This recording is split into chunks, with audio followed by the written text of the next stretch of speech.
Playboy. Não tem uma carinha de Playboy? Ele não é daqui de São Paulo, mas você tem cara de Playboy isso. mesmo. E lá no Paraná a gente chama realmente de Playboy, né?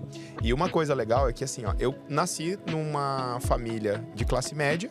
Então, eu estudei a vida inteira em colégio particular. Meu pai tinha empresa sempre, então, basicamente, ele ia lá e trocava serviço em roupa, daí a gente comia, sempre se vestia bem. Ele trocava serviço na loja de sapato, a gente sempre tinha tênis de marca. As famosas permutas. Permuta, exato. Aí ele ia lá, vamos fazer um serviço aqui para uma empresa de restaurante, daí a gente sempre comia no melhor restaurante. Então, eu sempre fui playboy. Porém, depois da separação, meus pais se separaram quando eu tinha 12 anos. E aí, na separação dos meus pais, teve alguns fatos que me levaram a morar com a minha mãe em Minas Gerais. Quando eu fui para Minas, foi a primeira vez que eu fui estudar em colégio público, né? Eu lembro que eu tinha vergonha de pegar merenda, mas eu não tinha dinheiro para ir comprar comida na cantina. Então, quando começou a passar algumas dificuldades financeiras, que era necessário eu comer a merenda, eu passei por cima disso, mas eu tinha um monte de preconceito com isso, porque fui criado até os 12 anos ali, eu fui criado dessa forma, né? E aí foi onde realmente mudou muito, que eu falo que foi quando eu me tornei mais humano. Porque daí eu tive que me sustentar com 14 anos pra frente. E aí, na época, um irmão, né, um rapaz da igreja, me convidou a ajudar. Pô, você tá precisando, tal. Ele viu que a minha família tava precisando, eu e minha mãe. E aí ele ofereceu pra eu vender balinha. Ele falou, pô, você já canta aqui no louvor da igreja, você sempre tá envolvido com os jovens e tal, não quer vender balinha de banana? A gente vai trazer lá de Antonina. E aí foi onde eu comecei a vender balinha de banana na rua. Você resistiu? Assim, tipo, eu vender balinha no farol? Eu já tinha meio que sido quebrado, sabe? Assim, já tava mais moidinho, tipo, já tava mais humilde, digamos assim.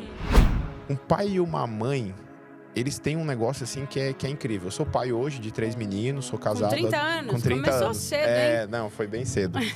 E tenho 3 meninos de 9, 10 e 11 anos, né? E uma coisa assim que me chamou muita atenção na época, quando eu paro pra olhar hoje, é o quanto um pai e uma mãe não desistem do filho.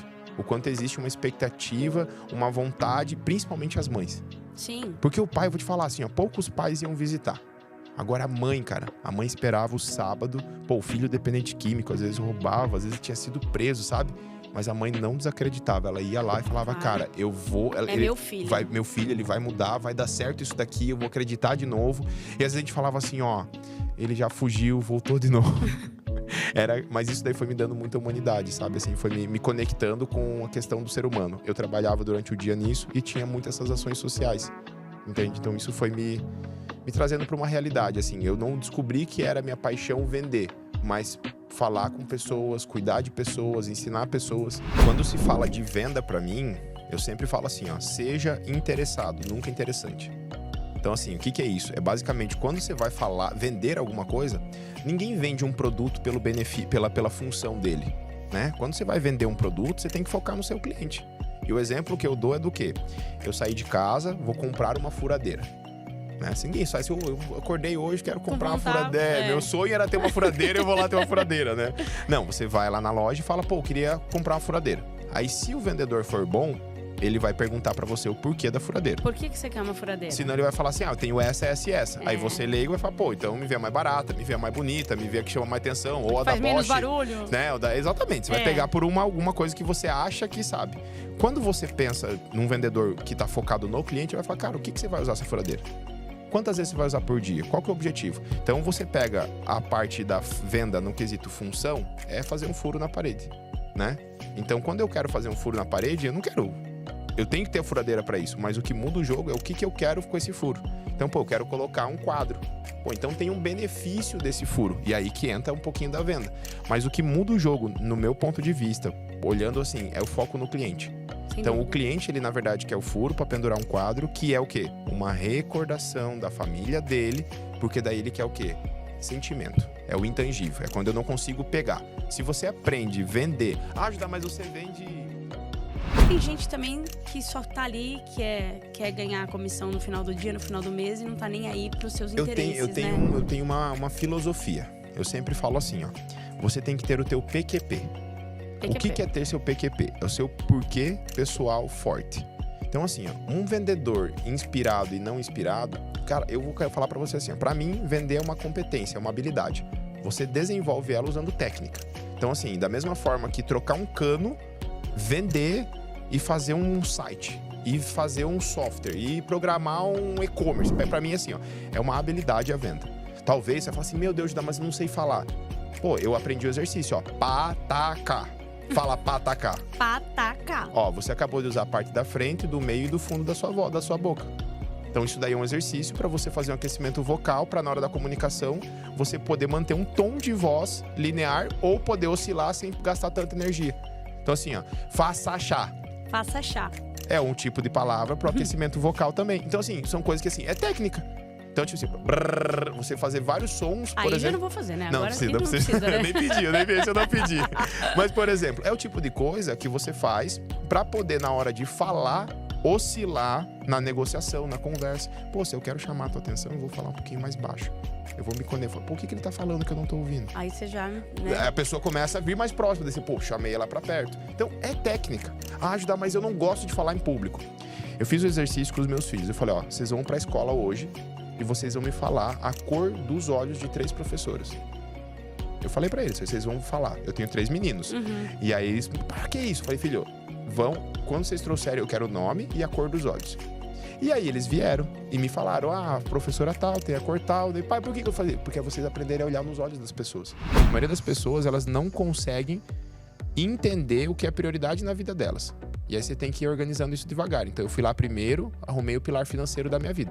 Depois eu arrumei filhos, casamento e agora espiritual, emocional e relacionamentos. Só que são 4 anos e meio que caiu uma ficha, sabe? Do tipo assim, meu, isso daqui não é pra mim. Que foi em 2018, quando eu tive um incêndio, fiquei com uma dívida e não sabia pagar a dívida, não conseguia, pô, você não tem rango pros teus filhos, ver a família inteira usando roupa de doação.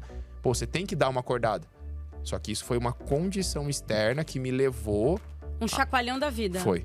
E eu acho que todo mundo passa por isso em algum momento. Às vezes você já passou, não acordou, vai tomar de novo. Eu tomei o sacode 2 vezes, entendeu? Na segunda vez eu acordei. E aí eu consegui acordar com 26 anos e hoje com 30 anos eu tenho um patrimônio que eu acredito que permite eu ser um pai presente. Que legal. Eu tenho um patrimônio que permite eu ser um marido que tem um casamento forte. Eu consigo ouvir minha esposa, eu não conseguia ouvir ela. Sabe? Minha esposa não conseguia me ouvir. O negócio ia desconectando e a gente não tinha mais assunto. E daí, tipo, bom, beleza, vamos falar de filho? Vamos, tá bom. Vamos falar de negócio? Pô, tem que falar. Mas vamos falar da gente? Ah, tô cansado já, vamos dormir. Tu entendeu? Então, assim, tudo isso foi aos poucos mudando. Eu acho que a vida, ela tem sempre pra Eu, sinceramente, acredito que você, esse negócio de felicidade, você é feliz, tal. Acho que felicidade são momentos que a gente vive.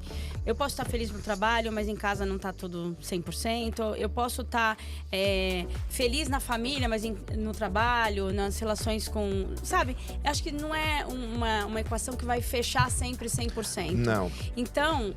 Acho que a gente sempre tem que estar buscando o melhor e é isso que dá tom na vida. Eu acredito. Exatamente. Mas a gente tem que viver o momento presente também, né? Sim, porque senão sim. a gente se preocupa muito e como vai ser o futuro. O futuro é hoje. A gente não sabe se vai estar vivo amanhã. Então vamos Eu ouvi uma viver frase hoje. muito massa. Futuro, né?